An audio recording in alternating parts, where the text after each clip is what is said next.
Bien.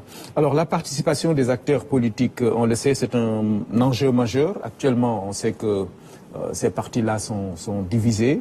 Certains ont déjà confirmé leur participation à ce dialogue-là, pendant que d'autres ont décliné l'invitation du président de la République. Voyez-vous, comment appréciez-vous ces positions diverses?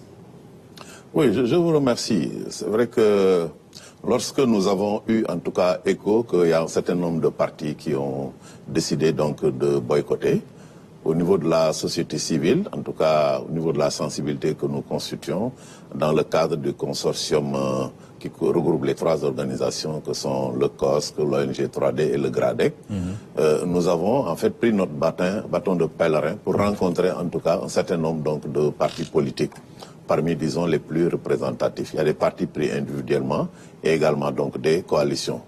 Parce qu'en tout cas, nous, notre conception, c'est que dans le cadre donc, de ce dialogue, nous pensons que vraiment l'ensemble des partis politiques, des forces vives, etc., doivent y participer et, disons, ont leur mot à dire. D'ailleurs, le président de la République ne s'y était pas trompé lorsqu'il affirmait que, en fait, le dialogue n'appartenait pas aux partis politiques seulement, mais à l'ensemble des forces vives. Alors, nous avons pris l'initiative, dans le cadre de notre consortium Sahel Jam, qui regroupe ces trois entités, de mener un certain nombre, disons, de discussions pour, disons, amener peut-être ceux qui, en tout cas, étaient, disons, partisans donc, du boycott à revenir à de meilleurs sentiments. Et c'est ainsi que nous avons rencontré pratiquement les partis de l'opposition, en tout cas, les plus représentatifs. Nous avons rencontré la nouvelle responsabilité de Amadouba, bien qu'avant même la rencontre, ils avaient décidé, eux, vraiment d'aller répondre à l'invitation du chef de l'État. Mais nous avions estimé, quand même, compte tenu aussi de la position qu'ils occupent sur l'échiquier politique, d'aller discuter avec eux. Nous avons fait des discussions. Ces discussions ont été sanctionnées par un communiqué qui a été sorti hier. Ils ont exprimé, en tout cas, au-delà donc, du fait qu'ils aient accepté d'aller au dialogue, un certain nombre de préoccupations. Non seulement ils voulaient qu'on discute des problèmes politiques, mais également des questions d'ordre économique. Peut-être que nous y reviendrons. Nous avons rencontré également le FDR, qui est coordonné pour le moment par M. Khalifa Sall. Nous avons discuté. Khalifa Sall qui devrait donner sa position ce dimanche. Voilà. Mais en réalité, lorsque nous avons discuté, ils ne sont pas favorables, ils ne sont pas, disons, donc, opposés au dialogue. Bon, maintenant, comme c'est un front qui regroupe plus de 80 partis et mouvements, ils ont laissé à chaque entité le soin de pouvoir donc se déterminer. Très bien. Donc c'est la raison pour laquelle, lorsque nous les avons rencontrés, dans le principe, ils ne sont pas contre, mais beaucoup de partis d'ailleurs sur place avaient exprimé déjà le désir de participer donc à ce dialogue, dont le parti de Omar Sarr et d'autres, etc. Mais effectivement, ils devaient certainement, pour certains, réunir leurs instances pour se déterminer. Mais nous avons bon espoir, par rapport en tout cas aux échanges que nous avons eus, qu'ils vont participer sans peut-être préjuger de ce que peut-être Khalifa Sall dira aujourd'hui. Je pense pour l'essentiel, ils sont dans de bonnes dispositions. Alors, l'aile dure en tout cas de cette opposition, en tout cas concernant ce dialogue-là, on le voit, c'est la paire et peut-être la République des valeurs de Thierno Alassane Sall. Vous les avez rencontrés, mais apparemment, ça n'a pas marché. Oui, on les a rencontrés, mais apparemment, comme vous dites, ça n'a pas marché. Nous avons rencontré la paire, qui se sont félicités déjà de cette initiative de la société civile. Mais ils avaient quand même un certain nombre, disons, de griefs qu'ils nous ont exposés, qui font qu'ils ne souhaitent pas participer donc au dialogue. Ces griefs, entre autres, il y a la question de la reddition des comptes, c'est dont on va parler tout à l'heure. Et qu'aujourd'hui, beaucoup de leurs responsables, en tout cas, ont maille à partir donc avec la justice, etc. Et ils considèrent que donc sous ce rapport, donc effectivement, ils ne pouvaient pas participer à ce dialogue.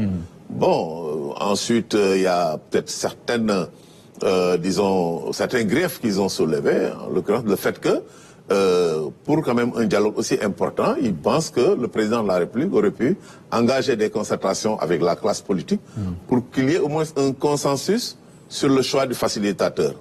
Ce qui n'a pas été fait, c'est l'une des raisons pour lesquelles ils ont des réticences. Et également, ils ont, disons, déploré le fait que, en tant que, disons, donc, parti qui a exercé le pouvoir pendant 12 ans, qui quand même pèse sur l'échiquier politique, ils n'ont pas été saisis directement par le ministère donc, de l'Intérieur pour recevoir les TDR. Les TDR ont été envoyés au front dirigé par Khalifa Sall, front dans lequel ils sont partie déjà prenante. Bon, ça c'est entre autres les griefs, mais bon, ils ont salué, disons, l'initiative de la société civile. Bon, alors nous avons rencontré également Thierno Alassane Sall, comme vous le dites, qui fait partie également des partis les plus opposés. Nous avons eu des échanges également très approfondis, mais pour beaucoup de raisons, notamment le fait qu'ils jugent que pratiquement le dialogue n'est pas sincère à leurs yeux, parce qu'il y a eu les assises de la justice qui ont été faites donc il y a un an de cela, pour lesquelles les conclusions en tout cas tardent à être, disons, donc appliquées, etc., etc. Donc ils ont en tout cas exprimé un certain nombre donc de griefs pour, disons, refuser cette main tendue. C'est ce que nous avons fait, nous en tout cas au niveau donc de la société civile, pour en tout cas essayer de d'amener les plus réticents en tout cas à venir donc rejoindre la table de négociation, parce que nous avions estimé quand même que pour ce dialogue sur le système politique, dialogue quand même aussi important, il fallait quand même que l'ensemble des partis politiques puissent, disons, répondre présent, même si par ailleurs ils peuvent avoir des divergences avec les nouvelles autorités, qui ne sont pas d'accord, mais on leur a expliqué quand même que la politique de la chaise vide était quand même contre-productive et qu'il fallait donc, de notre point de vue, venir au dialogue et puis dire ce qu'ils pensent à haute et intelligible voix. Et je pense que tout le monde est d'accord que notre système, c'est vrai que je le disais tantôt, dans ses fondamentaux est bon. Il y a encore des points de vulnérabilité, il y a des choses importantes sur lesquelles les gens vont discuter, même s'ils ne sont pas d'accord, au moins qu'on puisse connaître le point de vue. Parce que lorsque, en fait, vous ne participez pas à un dialogue, s'il y a des mesures qui sont prises et qui peuvent affecter peut-être le fonctionnement donc, de votre parti, vous n'aurez peut-être que vos yeux pour pleurer. Donc, de ce point de vue, on a fait comprendre quand même qu'il fallait venir au dialogue. Mais je dois rappeler peut-être avant cela que nous avons pris cette initiative, non seulement dans le cadre de notre consortium Sahel Jam, mais nous avons associé ce qu'on a appelé le groupe des ambassadeurs de la paix, que nous avons mis donc sur pied, qui regroupe un certain nombre de personnalités donc indépendantes, crédibles, qui ont une certaine notoriété, pour quand même échanger avec eux, pour les amener donc à de meilleurs sentiments. D'accord. Vous avez évoqué le cas des réfractaires.